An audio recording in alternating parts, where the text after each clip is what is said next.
On May 6, 1950, a king was born, the pride of the Oyoko dynasty, the son of Nana Boache Dankwa, a man among men, and Nana Efua Kobisewa Ampem II, the epitome of womanhood.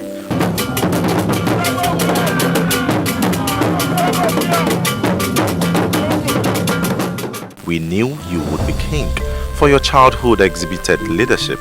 Even as you learned about life, you were raised in a home, not just a house. That is how you were groomed, with education befitting of a leader.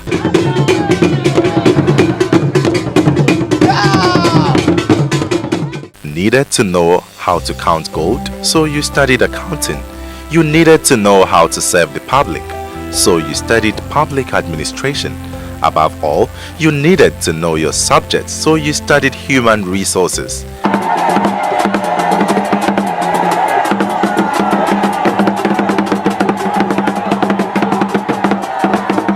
Your people love to travel the world, so in preparation, you also traveled the world to London, where a great monarchy resides, to Toronto, with history as rich as your kingdom, and then back home to entrepreneurship before your ascension to the big throne.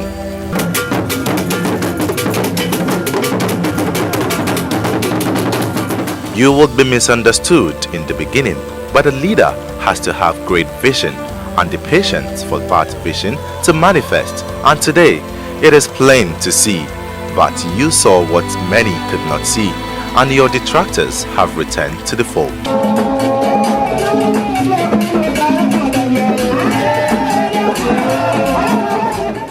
So as you reach this important milestone, may the world be reminded that 70 made up of two numbers, 7 that stands for perfection and 10 which stands for completeness.